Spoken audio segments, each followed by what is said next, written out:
দর্শক, খবরের কাগজের খেলার খবর থেকে স্বাগত জানাচ্ছি। আমি মামুন হোসেন। আমি এই মুহূর্তে রয়েছে সিলেটের আন্তর্জাতিক ক্রিকেট স্টেডিয়াম থেকে, যেখানে আজকে বিপিএল এর ম্যাচ চলছে। যেমনটি কথা ছিল যে সিলেটের আজকেই শেষ ম্যাচ হবে, তবে এখানে একটু ব্যতিক্রম হয়েছে।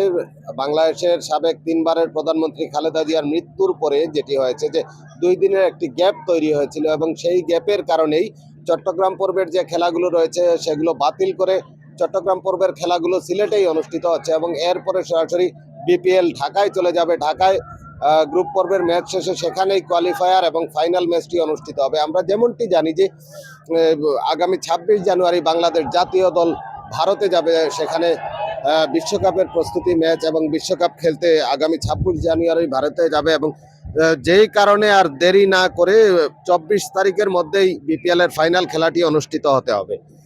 আজকে দিনের যে প্রথম ম্যাচটি ছিল সেটি চট্টগ্রাম চ্যালেঞ্জার্স বনাম ঢাকা ক্যাপিটালসের। ঢাকা ক্যাপিটালস চট্টগ্রাম চ্যালেঞ্জার্সকে 121 রানের একটি টার্গেট দেয়, এবং খুব সহজেই চট্টগ্রাম চ্যালেঞ্জার্স কোনো উইকেট না হারিয়েই 10 উইকেটে ম্যাচটি জিতে নেয়। এবং পরবর্তী যে ম্যাচটি রয়েছে সেটি হলো সিলেট টাইটান্স বনাম রংপুর রাইডার্স।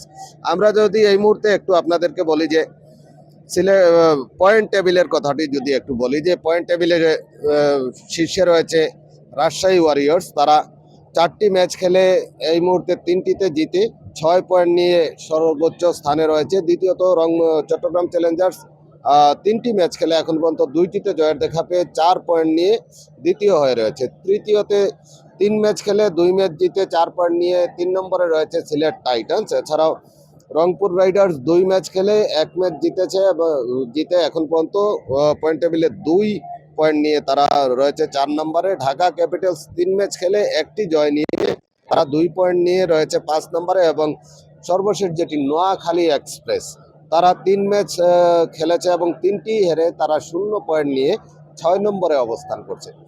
দর্শক, এখন যদি আপনাদেরকে একটু ভিন্ন একটি কথা বলি, যে সিলেট টাইটান্সের যে উপদেষ্টা রয়েছেন ফাহিম আল চৌধুরী, তিনি প্রথমত গত কয়েকদিন আগে একটি কথা বলেছিলেন যে বিপিএলকে গোনার তার টাইম নাই। তিনি আইপিএল স্ট্যান্ডার্ড নিয়ে চিন্তা করেন, আইপিএল নিয়ে চিন্তা করেন। পরবর্তীতে তিনি যেমনটি করেছেন যে বিভিন্ন ব্যাখ্যা দিয়েছেন কেন তিনি কথাটি বলেছেন যে বিপিএল এর স্ট্যান্ডার্ড আরো কিভাবে বাড়ানো যায়। তবে আজকে তিনি আরো একটি কাজ করেছেন, যে কাজটি যে তিনি সাংবাদিকদের নিয়ে একটি আপত্তিকর মন্তব্য করেছেন। সেই মন্তব্যের ফলে সর্বশেষ যেটি যে প্রেস বক্সে যে সাংবাদিকরা রয়েছেন তারা এই মুহূর্তে যে সিলেটের যে সিলেট টাইটান্স বনাম ঢাকা রংপুর রাইডার্সের যে ম্যাচটি রয়েছে সেই ম্যাচ, এবং পরবর্তীতে সিলেট টাইটান্সের প্র্যাকটিস পরবর্তী সংবাদ সম্মেলন সহ সিলেট টাইটান্সের সব ধরনের যে সংবাদ রয়েছে সেই সংবাদ বর্জনের ঘোষণা দিয়েছেন।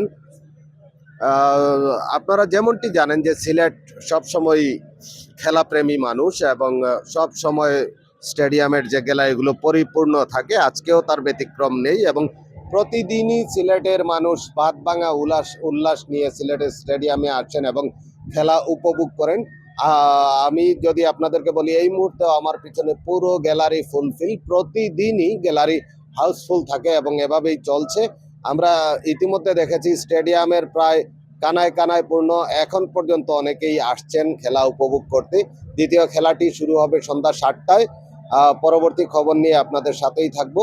বিদায় নিচ্ছি। আমি মামুন হোসেন, খবরের কাগজ। খবরের কাগজ, নিখাত, নির্ভীক, নিরপেক্ষ।